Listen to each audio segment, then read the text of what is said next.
Բարձր դատարան շնորհակալություն հնարավորություն ընձեռնելու մասին ներկայացնել իր որոշումը։ Որպեսզի ավելի պատկերավոր լինի ինչի մասին է խոսքը, գործընկերս ներկայացրեց մի իրավիճակ, երբ բոլոր քաղաքական ուժերը պատրաստվում են խաղալ ֆուտբոլ։ Եկան աշխարհի չեմպիոնատ, դուրս եկան դաշտ, պարզվեց, որ դիմացի կողմը ասելա չէ, որ ասել են ֆուտբոլ, այդքան էլ ֆուտբոլ չի, դա ամերիկյան ֆուտբոլ է։ Ես բերել եմ մարդիկ, ովքեր հագել են սաղավարտներ ու ձեզ ծեծելու են։ Ասում ենք, բայց մենք գնդակը ոտով ենք պարապել խաղալ, ասում է չէ, ոտով չկա, ձեռով։ Ասում ենք, կլի դե մենք էլ ձեռով խաղանք, ասում է չէ, որ դուք ձեռով խաղաք, ձեզ տուգանային ենք ուղարկելու, ասելու ենք ձեռով խաղա։ Այս սա է տեղի ունեցել։ Բոլոր թիմերը պատրաստվել են ֆուտբոլ խաղալու, եկել են ֆուտբոլի աշխարհի չեմպիոնատ, պարզվել է, որ մի թիմ, ընդ որում մենակ ինքը ֆուտբոլ ասելով նկատի ունի ամերիկյան ֆուտբոլ, բերտում է ձեռին գնդակը, վազում է, ով որ ընկնում է, ցում են գետնին, սաղով պարկում ենք վրա։ Հենց որ նման, ասում ենք լավ, կլի մենք էլ էլի ուժեղ տղաներ ունենք, իրանք էլ կան ֆուտբոլ խաղան ձեր նման, ասում է չէ, դուք չեք կարող խաղալ։ Այս սա է տեղի ունեցել։ Հիմա երկրորդ օրինակը բերեմ։ Մեծ բազմաթիվ անգամ այս լսումների ընթացքում լսեցինք ձևակերպումներ, որ սահմանադրական դատարանը քննել է նման գործեր։ Սա առաջին գործն է։ Հայաստանի Հանրապետության պատմության ընթացքում նման գործ չի եղել։ Միշտ պատմականորեն կարակ բացեք նայեք, խաղարկվել է աշխարհի չեմպիոնի կուբկը, հա, այսպես ասած, գավաթը, միշտ գավաթի խաղարկություն է վիճարկվել այստեղ։ Մենք հիմա ի հավելումն նրան, որ կանոնները ամբողջությամբ խախտված են, վիճարկում ենք փոքր բրոնզ։ Մենք հիմա քննարկում ենք ոչ միայն, որ գավաթը տվեք մեզ, Բարգավաճ Հայաստան կուսակցությունը այս պահին եւ 59,000 քաղաքացիներ ասում են, մենք այս պահին չենք հավակնում աշխարհի գավաթին։ Այն մենք կգանք կհասնենք այդ գավաթին ինչ-որ մի փուլում, մեզ տվեք մեր բրոնզը, փոքր բրոնզը, 4-րդ տեղի համարավեճը։ Հայաստանի պատմության ընթացքում տեղի ունեցած գործերով երբեք չի եղել սահմանադրական դատարանում գործ, որտեղ քննության առարկա է եղել փոքր բրոնզը։ Միշտ նախագահական ընտրություններն են եղել, միշտ եղել են պարլամենտական ընտրությունների մեծամասնական ընտրակարգով ընտրությունների արդյունքները, միայն 21 թվականին վիճարկման առարկա է եղել ընտրությունները, բայց հիմնական քննարկման առարկան չի եղել ձայների հաշվարկի կարգը, այլ եղել է, որ ընտրությունները կեղծվել են ընդհանուր առմամբ։ Հիմա բարձրացված խնդիրը վերաբերվում է ընտրությունների շրջանակներում, ուրեմն հաշվարկի կարգին։ Հիմա այստեղ ինչն է շատ կարևոր, մի քանի հանգամանքի վրա եմ ուզում ուշադրություն հրավիրել։ Ինչի է այս իրավիճակը ստեղծվել, որովհետև պատասխանողը ծայրահեղ անպատասխանատու է վերաբերվել իր աշխատանքային պարտականություններին։ Հայաստանի իմ կողմից, երբ որ ես հասուն եմ եղել եւ հետեւել եմ, ընտրությունների ժամանակ այսպիսի խայտարակ աշխատանք կենտրոնական ընտրական հանձնաժողովը չի կատարել, բացատրեմ ինչի։ Կենտրոնական ընտրական հանձնաժողովը երկու արձանագրություն է կազմել, մեկը թվագրված է հունիսի 8-ին ժամը 11:48-ով, մյուսը վերաբերվում է հունիսի 14-ին 18:16-ով։ Այս երկու արձանագրությունները ըստ էության իմի են բերում ընտրությունների արդյունքները։ Ձևակերպվել են իբր թե վերահաշվարկի արդյունքում։ Վերահաշվարկի արդյունքում փոփոխությունների քանակը եղել է չնչին։ Իսկ այդ վերահաշվարկ կոչվածը ինչ է եղել, երբ որ ես անձամբ արել եմ այդ վարժությունը, բացել եմ կենտրոնական ընտրական հանձնաժողովի կայքը, քաղաքացիները բոլոր ընտրատեղամասերում կան, փորձել եմ լրացնել, որովհետև առաջին օրը իսկ պարզ էր, որ այդտեղ կեղծված են թվերը։ Այս առաջին արձանագրությունը կեղծիք է։ Ոչ թե վերահաշվարկ ենք արել, թվերը ավելացել է, չէ, արձանագրության մեջ գրված է 100, կենտրոնական ընտրական հանձնաժողովը համարել է 10, գումարել է 10, թիվ է արձանագրել։ Ինչի արդյունքում առաջին արձանագրության կեղծիքի պատճառով Բարգավաճ Հայաստան կուսակցությունը առաջին արձանագրության թվերով չի հաղթահարել 4%-ը։ Այնինչ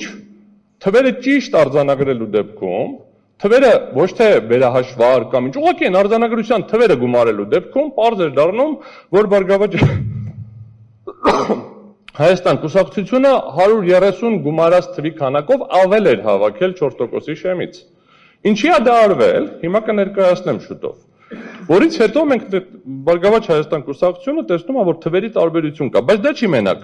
Քվեարկության մասնակիցների ընդհանուր թիվը երկու արձանագրությունների միջև 1000-ով տարբերվում են։ Ընտրողների ստացված կտրոնների ընդհանուր թիվը երկու արձանագրությունների միջև 3400-ով տարբերվում են։ Չօգտագործված համարակալված կտրոնների ընդհանուր թիվը 1000-ով տարբերվում է։ Չօգտագործված ինքնասոսնձվող դրոշմանիշների ընդհանուր թիվը 1000-ով տարբերվում է։ Եվ ամենատաղանդավորը, ընտրողների ցուցակներում ընդգրկված ընտրողների թիվը 9-ով տարբերվում է։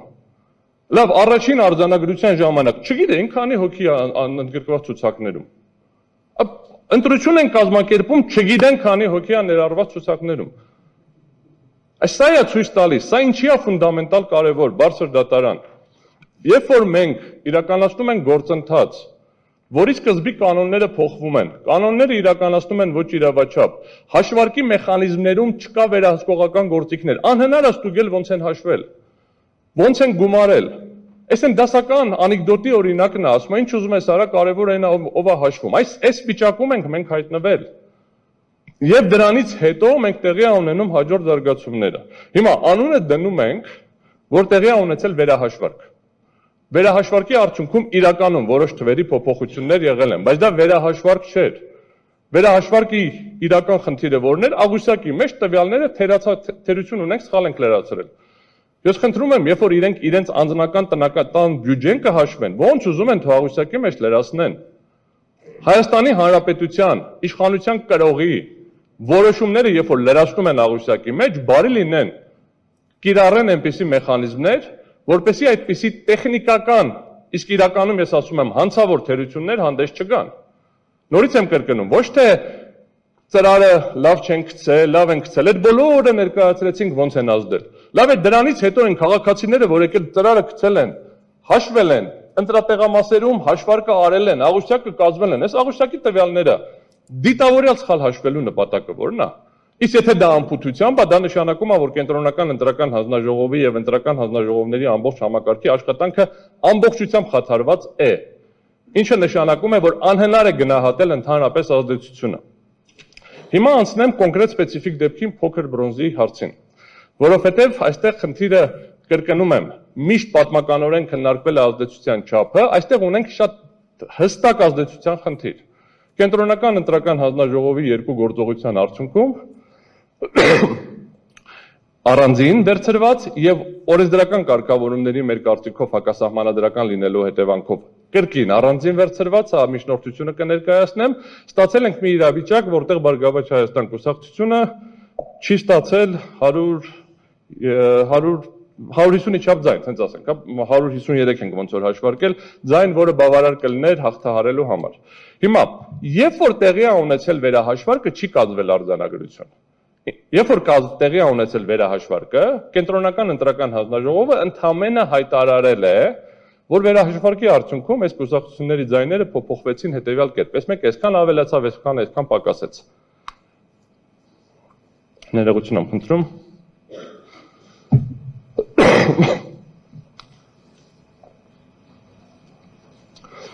Երբ որ վերցնում, իրենց փոխարեն այդ վարժությունը անում ենք, այսինքն վերցնում ենք ընդհանուր թվերը, գումարում ենք, հանում ենք, ասում այսքանը սրանով ավելացավ, այսքանը սրանով ավելացավ, ստացվում է հետևյալ պատկերը։ ԿՀ-ն արձանագրել է, ԲՀԿ-ն ստացել է 58525 քվե, իսկ կոմ քվեների եւ անճշտությունների հանրագումարը կազմել է 1461742։ Սա ինչ եմ անում, վերցնում եմ ԿՀ-ի այն առաջին արձանագրությունը, վերահաշվարկի արդյունքում ասում ավելացել է այսքանով, պակասել է այսքանով, ուղղակի օգտագործելով տեխնիկական միջոց Excel աղյուսակը գրում եմ այս թվերը, գրում եմ գումարած, գրում եմ ամբողջ, գրում եմ ցույց տուր գումարը, տալիս է այս թվերը։ 1461742 այս թվի դեպքում 4%-ի շեմը անցնելու համար ԲՀԿ-ին անհրաժեշտ էր 58470 քվե։ ԲՀԿ-ն հավաքել էր, հիշեցնում եմ, 58525 քվե։ Այսինքն մոտավորապես 55 ձայնով գերազանցել էր տոկոսը եւ ի տոկոսը այդ դեպքում կազմում էր 4.00378 100,000-ական տոկոս։ Ինչա տեղի ունենում անմիջապես այդ պահից, սա չեն հրապարակում, այս հրապարակում են ընդամենը հաղորդագրություն, ասում են վայ, երկու տեղ անվավեր ենք ճանաչում, երկու տեղ անվավեր են ճանաչում այն տեղերը, որտեղ դրանից մի քիչ առաջ ասել էին անվավեր ճանաչելու անհրաժեշտություն չկա։ Երբ որ մենք ուսումնասիրում ենք արձանագրությունը, մենք կտեսնենք, որ անվավեր ճանաչելու հիմքում դրվում է հետևյալը, շատ կարևոր հանգամանք։ Կենտրոնական ընտրական հանձնաժողովը հանգում է այն եզրակացության, որ քվեարկության օրը, այսինչ տեղամասերում, տեղի են ունեցել ընտրական օրենսգրքի 68-րդ հոդվածի առաջին մասի պահանջների այնպիսի խախտումներ, որոնք կարող են էապես ազդել քվեարկությունների արդյունքների վրա։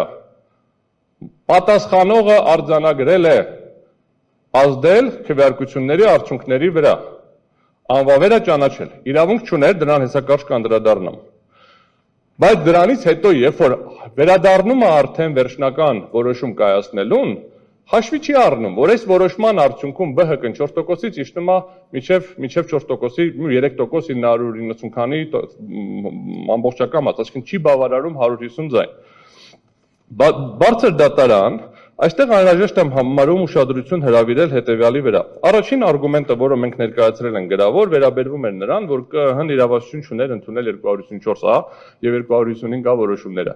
Դրանք բողոքարկվել են դատարան, դատարանը հայցերը մերժել է, բայց ես հիմա կներկայացնեմ հիմնավորումներ, որ 48.1 հոդվածը այն մեկնաբանությամբ, ինչով որ կիրառել են դատարանը, եթե մենք ընդունենք, որ այդ մեկնաբանությունը իրավաչափ է, ապա դա հակասահմանադրական է։ 48.1 հոդվածը, պրիմ 1 հոդվածը իրավունք է տալիս վերանայել որոշումները։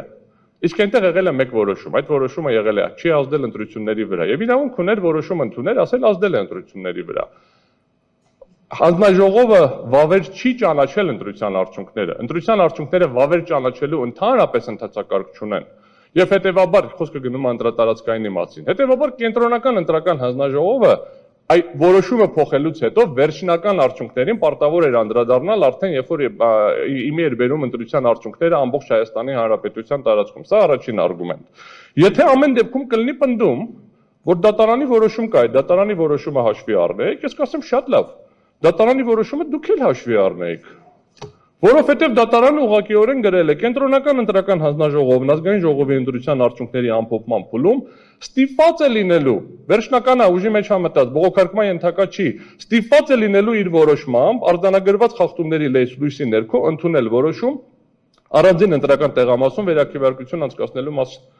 Խնդրեմ, պարտադիր էր, բարի լինեք իրականացնեք այդ գործառույթը։ Հիմա առաջին արգումենտը վերաբերվում է նրան, որ կենտրոնական ընտրական հանձնաժողովը իրավունք չուներ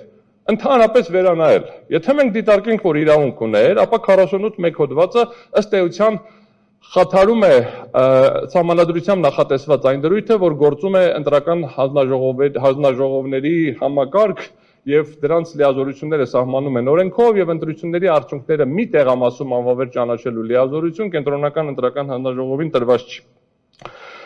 Երրորդ խնդիրը, որը բարձրաձայնում ենք, վերաբերվում է նրան, որ չի կարող Բարգավաճ Հայաստան կուսակցությունը եւ 58.500-ից ավել քաղաքացիներ տուժեն, որովհետեւ պետական մարմինը չի կարողացել իրականացնել իր պարտականությունները։ Չի կարողացել իրականացնել իր պարտականությունները այն ժամանակ, երբ որ այդ տարածքում գտնվող մարդիկ բարձրաձայնել են, որ ամբողջ գիշերը զինվորականներ են շարունակում մուտք գործել ընտրատեղամասեր, որովհետև պաշտպանության նախարարությունը չի ապահովել, որ զինվորները ժամանակին գան ընտրատեղամաս եւ իրականացնեն իրենց ընտրելու իրավունքը։ Ես չգիտեմ նույնիսկ ինչքան զինվորներ դեռևս չեն կարողացել գան, որովհետև իրենց որոշել են ժամը 9-ին բերել ընտրությունների միգուցե։ Մի խմբին էլ միգուցե որոշել են ժամը 10-ին եւ 11-ին բերել։ Համապատասխանաբար այս ամբողջը հաշվի առնելով գալիս ենք այն եզրահանգման, որ կենտրոնական ընտրական հանձնաժողովը իրավունք չուներ այդ որոշումը կայացնել, անվավեր ճանաչել տեղամասում։ Հիմա բայց շարունակությունը կայացրել է։ Ինչ հետևանք պետք է տեղի ունենա այդ ժամանակ։ Այդ հարցին պատասխանում է 101-րդ հոդվածը։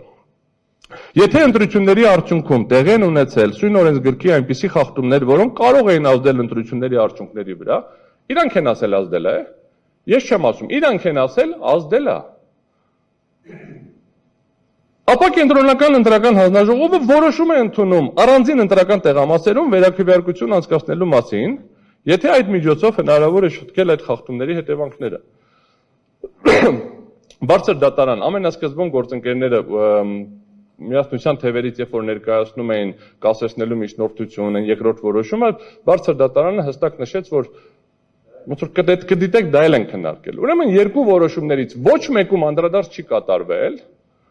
անհնարինության մասին, որ անհնար է շտկել այդ միջոցով, որ այս կետը կիրառելի չի։ Ընդհանրապես ուղղակիորեն գրել են, անցել են, արձանագրել են, անցել առաջ։ Ոնց որ չի եղել։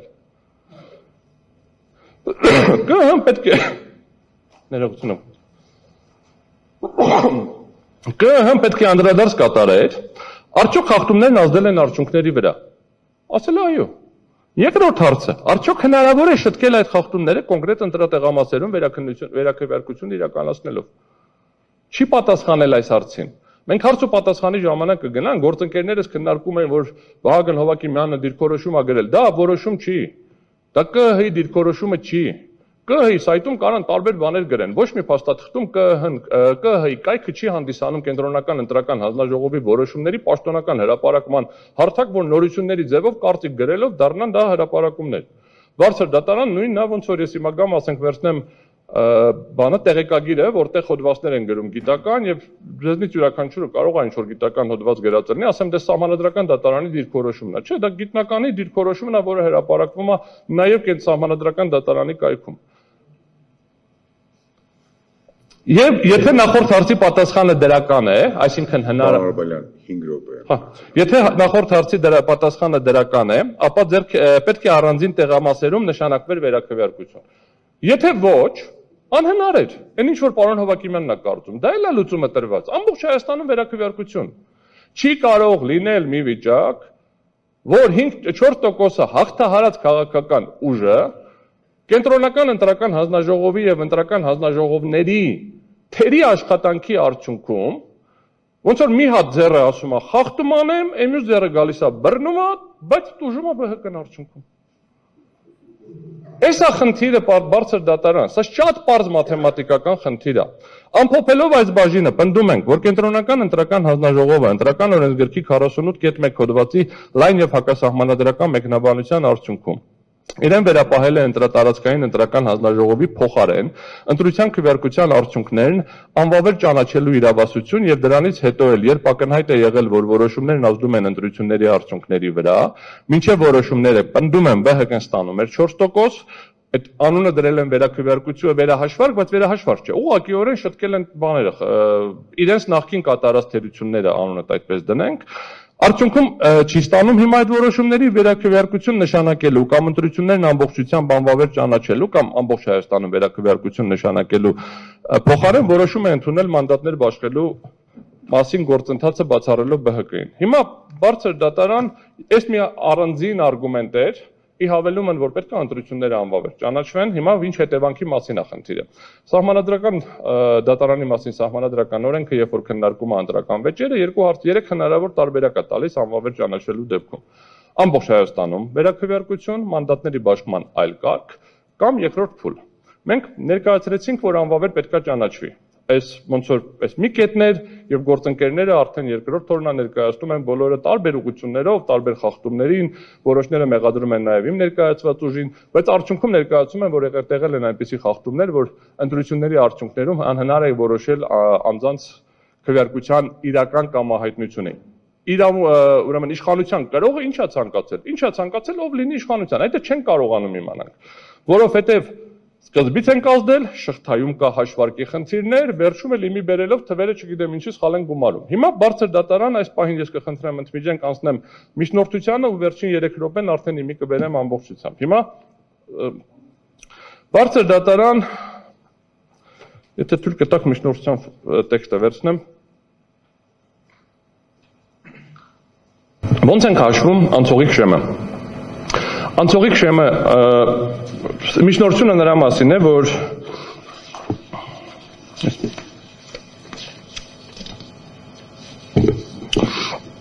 խնդրում ենք, որ նախքան սույն գործով որոշում կայացումը որոշել սույն գործի լուծման համար առանցքային նշանակություն ունեցող ընտրական օրենսգիր սահմանադրական օրենքի 95-րդ հոդվածի 4-րդ մասի անճշտությունների թվի գումարման մասով սահմանադրության 2-րդ հոդվածի 7-րդ հոդվածի 89-րդ հոդվածի 3-րդ մասի առաջին նախադասության համապատասխանությունը։ Շատ հակիրճ երկու բառով ներկայացնեմ, բարձր դատարան հետևյալն է։ Հայաստանի Հանրապետության սահմանադրության համաձայն գործում է համամասնական ընտրակարգ եւ Հայաստանի Հանրապետության ժողովուրդը ազատ ընտրությունների միջոցով իրականացնում է իշխանությունը։ Ուրեմն գործընկերները շատ էին հղում արել 7-րդ հոդվածին, ասում ազատ եւ ուղղակի ներողություն, ընդհանուր հավասար ազատ եւ ուղղակի ընտրական իրավունքի հիման վրա գաղտնի քվեարկությամբ։ 89-րդ հոդվածի 3-րդ մասը ասում է ազգային ժողովն ընտրվում է համամասնական ընտրակարգով, ընտրական օրենսգիրքը երաշխավորում է կայուն խորհրդարանական մեծամասնության ձևավորումը,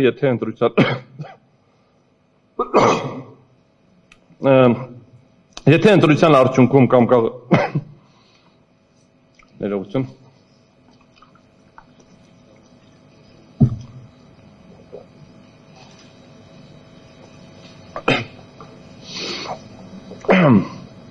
Եթե ընտրության արդյունքում կամ քաղաքական կոալիցիա կազմելու միջոցով կայուն խորհրդարանական մեծամասնություն չի ձևավորվում, ապա կարող է անցկացվել ընտրությունների երկրորդ փուլ, երկրորդ փուլի անցկացման դեպքում թույլատրվում է նոր դաշինքներ, այսինքն ինչա տալիս, ասում է պետք է լինի համամասնական եւ սահմանադրությունը երկու բացառություն է սահմանել այդ համամասնականից։ Մեկը երկրորդ փուլով շեղումն է, մյուսը եթե 3 ուժ չի անցնում ազգային ժողով, երրորդ ուժի անցնելու արդյունքում կրկին շեղումն է։ Հիմա մենք ունենք դեպք, երբ որ 4 ուժ անցել կամ պետք է անցնի, համապատասխանաբար հիմա քննարկում ենք այդ հարցը։ Հիմա նայեք ինչա ստացվում։ Ոնց են բաշխվում մանդատները։ Ասում եմ մանդատները պետք է բաշխվի այն քաղաքական ուժերի մեջ, ովքեր անցել են 4%-ի շեմը։ Հիմա ինչից ենք հաշվում 4%-ը։ 4%-ի հաշվարկի համար ընտրական օրենսգիրքը ասում է վերցնում ենք բոլոր կողմքվեարկած ձայները, այսինքն բոլոր ձայները, որ ստացել են բոլոր ուժերը, գումարում ենք անճշտությունները։ Ինչ է անճշտությունները։ Անճշտությունները ոչ թե այսպես ասեմ, երբ կարող է առաջանալ անճշտություն։ Անճշտություն առաջանում է մենակ մի դեպքում, երբ որ պատասխանողը լավ չի աշխատում։ Ուրիշ ոչ մի դեպքում անճշտություն չի առաջանում։ Երբ որ մենք փորձում ենք տեսնենք ինչա անճշտությունը, երկու անճշտություն է սահմանում։ Բարդ է գրած, հիմա կարդամ ու բացատրեմ։ Առաջին անճշտությունը հաշվարկվում է ընտրողներից ստացված քվեարկության կտրոնների թվի, այն որ գնում ենք քվեարկության, մեզ տալիս են կտրոնը տանում ենք, երբ որ գցում ենք մեր բյուլետենը, երբ որ մեր քվեարկության արդյունքը գցում ենք արկղի մեջ, կտրոնը տալիս ենք այդ մարդին, արկղի մեջ հավաքում է դրանք։ Եվ չօգտագործված ինքնասոսնձվող դրոշմակենիշների թվի գումարի եւ տեղամասային ընտրական հանձնաժողովին հատկացված ինքնասոսնձվող դրոշմանիշների թվի համադրմամբ տարբերությունը թվի բացարձակ արժեքով նշվում է որպես առաջին անճշտություն։ Հիմա ինչ է ստացվում։ Հանձնաժողովին տվել ենք 1000 այդ ինքնադրոշմող այդ կտրոններից, չի օգտագործել 100-ը, 900 օգտագործել է։ Ենթադրվում է, որ 900 հոգի քվեարկել է, որովհետեւ ոնց են օգտագործում, ես որ մոտենում եմ, այդ մի հատ կտրոնը փոկվում է, այն անկյունին կպցնում են, գցում ենք բանի մեջ, արկղի մեջ։ 900 հատ օգտագործել ենք։ Պարզվում է, որ այս ու ամեն ընտրող քվեարկող էլ պետք է մի հատ կտրոն ստանա։ Ուրիշ տարբերակ չկա։ Հիմա ասում եմ, որ այդ ամեն մի հատ քվեարկող կտրոն է ստացել, մի հատ էլ ստացել է այդ տկտկի, բայց տարբերություն կա այդ թվերի մեջ։ Դա անճշտություն ենք հաշվում։ Այսինքն ստացվում է, որ կտրոն ենք ստացել, չեն կպցրել այդ ստիկերը, կամ այդ ստիկերը կպցրել են, բայց կտրոնը չկա։ Այսինքն ակնհայտորեն մենք ունենք դեպքեր, որտեղ ինչ որ բան խաթարվել է ընտրությունների արդյունքում, բայց դա չգիտեմ ինչի բազայի վրա հաշվում ենք անճշտություն։ Ընդ որում կրկնում եմ, կապ չունի, կտրոններն են շատ, թե ստիկերներն են շատ։ Երկրորդը էլ ավելի հետաքրքիր է։ Երկրորդ անճշտությունը հաշվարկվում է քվեարկության մասնակիցների ընդհանուր թվի եւ քվեատուփի վավեր եւ անվավեր քվեաթերթիկների թվերի գումարի համադրմամբ։ Մասնակցել է 1000 հոգի մարդ, բայց արկղի մեջ 1200 քվեաթերթիկ կա։ Կամ մասնակցել է 1000 մարդ, բայց արկղի մեջ 800 քվեաթերթիկ կա։ Նորից, այդ ամբողջ process-ը բոլորս տեսել ենք, մտնում ենք, մոտենում ենք առաջին տեղը, մատնահետքը վերցնում են, արձանագրում են որպես բան, ստուգում են տվյալները, տպում են կտրոնը, գնում ենք գրանցում ենք, ստորագրում ենք մեր մեծ մատյանի մեջ, մոտենում ենք արկղի, քվեարկության տեղը, դնում ենք այն ճիշտ մեր ընտրած համապատասխան թերթիկը ծրարի մեջ, փակում ենք, փակելը ոչ թե սոսնձում ենք, փակում ենք ծրարը, մոտենում ենք երրորդ կետին, վրան կպցվում է ստիկերը, մտցնում ենք մեջ, բանի մեջ, արկղի մեջ, այն միշտ տալիս ենք, բարձ գործ է, բարդ բան չկա։ Բայց եկեք ու տեսեք, որ մինչև այսպես կոչված որոշում կայացնելը 1200 անճշտություն կար։ Բայց ոչինչ կար, լավ, հասկացանք, փոքր թերություն է տեղի ունեցել։ Ինչ է ասում հաջորդ օրենքը, ասում է, եթե անվավեր ենք ճանաչում, այդ էլ են գնում, համարում բոլորը անճշտություն է։ Ինչի, որովհետև դե չենք իմանում մարդիկ ինչ են քվեարկելու։ Պարզ տրամաբանություն, եթե անճշտությունները դիտավորյալ ի վնաս օպոզիցիայի չեն, այսինքն նենց չենք արել, որ արհեստական լինի, նման պնդում ես չեմ անում։ Ապա ստացվում է, որ եթե ստատիստիկորեն նայենք, եթե մնացածի մեջ 4% ունեմ, անճշտությունների մեջ էլ 4% ունեմ։ Որովհետև ցանկացած հակառակ մեկնաբանություն ուրեմն ինչ ասում հետո, ուրեմն ընտրական տեղամասում անճշտությունների չափը հավասար է առաջին եւ երկրորդ անճշտությունների գումարին, ընտրական տեղամասում քվեարկության արդյունքներն անվավեր ճանաչելու դեպքում այդ տեղամասում քվեարկության մասնակիցների թիվն արձանագրվում է որպես տեղամասում անճշտությունների գումարային չափ։ Ստացվում է հետեւյալը բարձր դատարան, որ եթե ավարտում եմ ես ավարտում եմ։ Ստացվում է հետևյալը, որ եթե մենք ունենում ենք ցանկացած սահմանային դեպք, 4%-ի մոտ դեպք, կենտրոնական ընտրական հանձնաժողովը ինքն է որոշում ով կանցնի, ով չի անցնի։ Որովհետև 2, 3, 4, 5, 10, 20, 30 ընտրատեղամասում, եթե անվավեր է ճանաչում, վերաքվեարկություն չի նշանակում, կուսակցությունը չի անցնում, որովհետև այդ ամբողջը գնում է համարվում անճշտություն, բազային թիվը չի փոխվում, տոկոսը պակասում է։ Մեր պնդումը հետևյալն է, որ եթե մենք խոսում ենք համամասնական ընտրական համակարգի մասին, ապա տոկոսը պետք է հաշվի կողմ քվեարկած քվեաթերթիկներից։ Ընդ որում, եթե լիներ օրինակ կողմ քվեարկած եւ անվավեր, կարող է տրամաբանական համարեի, ասի այդ անվավերները ինչ-որ ակցիա են արել, դեմ են եղել, ինչ-որ խնդիր եղել։ Բայց երբ որ մենք ասում ենք կողմ քվեարկած եւ անճշտություն օրենքը, ստացվում է մի հատ անտրամաբանական վիճակ, որովհետեւ կողմ քվեարկածները շատ պարզ է, մարդիկ եկել քվեարկել են քաղաքական ուժերին։ Բոլոր մարդկանցից, ովքեր Հայաստանի Հանրապետությունում քվեարկել են 18 մնաց, չէ՞, ոնց որ 18 քաղաքական ուժերից որևէ մեկին 4%-ից ավել ԲՀԿ-ն ստացել է։ 4%-ից ավել, նույնիսկ այս ամեն ինչը անվավեր ճանաչելով ամեն ինչով հանդերձ ԲՀԿ-ն ստացել է։ Բոլոր մարդկանցից, ովքեր Հայաստանի Հանրապետությունում։ Հիմա մենք ասում ենք համապատասխանաբար բարձր դատարան, ի հավելումն են առաջին արգումենտին, որին հեսա կավարտեմ 2 րոպեեր մնացել դա կավարտեմ, մենք միջնորդում ենք, որ դատարանը քննարկի սահմանադրության համապատասխանության այս հարցի, որովհետև սա առաջացնում է երկու ֆունդամենտալ խնդիր։ Առաջացնում է համամասնական ընտրակարգի շեղում, որովհետև համամասնականությունից մենք շեղվում ենք եւ արհեստականորեն ավելացնում ենք ըստ էության բազան, որից կուսակցությունները կարող է չանցնեն, եւ երկրորդը ինքը ըստ էության ստացվում է, որ կենտրոնական ընտրական հանձնաժողովը ստանում է լիազորություն ավելացնել, պակասացնելով տոկոսները ավելացնել բազան, որովհետև ընտրախախտումներ միշտ լինելու են տարբեր ծավալների, տարբեր տեղերում, տարբեր քանակների եւ ցանկացած տեղամասում անվավեր ճանաչելու։ Խոսքը գնում է ինչ-որ ընթացքակարգային գործընթացներում, անճշտությունները չպետք է, որովհետև դրանք կրկնում եմ, պետական մարմնի աշխատանքի թերությունն են, չպետք է ազդեն մասնավոր անձանց, տվյալ դեպքում կուսակցությունների գործունեության արդյունքների վրա։ Սա միջնորդություններ բարձր դատարան, եթե որևէ փուլում անհրաժեշտ լինի սրանով հավելյալ պարզաբանումներ, հիմա կլինի թե հետո տամ, եթե չէ, ես ավարտեմ ելույթը։ Չէ, ավարտեք, շնորհակալություն, եթե կարիք ունի քննարկման ժամանակ հարցեր ունենան կողմերը կամ դատարանը ձեզ միջնորդության հետ կապված կտան, ես ուղղակի կարճ է ձեզ։ Բարձր դատարան ներողություն, դրույթը, որ դուք վիճարկում եք ինքը նույնպես նոր փոփոխություններից է։ Այսինքն վերջին մի տարվա ընթացքում Չէ։ Ընդհանրապես մենք վիճարկում ենք դրույթը, որը գրվել է ինչ-որ մի պահի, որովհետև ըստ էության հետևյալն է, նայեք, օրենսդրությունը մշակելուց ինչ-որ տարբերակ։ Չէ, պարզ է, ես իրականում միայն կարճ այդ հարցը, շատ բարի։ Նոր փոփոխության խնդիր չէր, բարձր դատարան խնդիրը ուղղակի դրույթ էր, որը միջև հիմա կիրառելուց խնդիր չի առաջացրել ընդհանրապես, որովհետև սահմանային այդ 4%-ի մի քանի ձայնի տարբերություն երբեք չի առաջացել։ Նախկինում 5, հիմա 4։ Շնորհակալություն։ Հիմա եւ ամփոփեք ձեր բացատրությունները։ Բարձր դատարան մենք ըստ էության ներկայացրեցինք էական խախտումներ։ Հիմա փորձեմ մի բերեմ, գործընկերներս ներկայացրեցին նաև ոչ միայն կոնկրետ ԲՀԿ-ի հետ կապված հաշվարկի խնդիր, այլ նաև այլ խախտումների հետ կապված խնդիրներ։ Ուրեմն սահմանադրական դատարանի մասին սահմանադրական օրենքը սահմանադրական դատարանին տալիս է անվավեր ճանաչելու դեպքում 3 լիազորություն։ Սրան եմ ուզում անդրադառնամ ու ավարտեմ։ Ես գտնում եմ,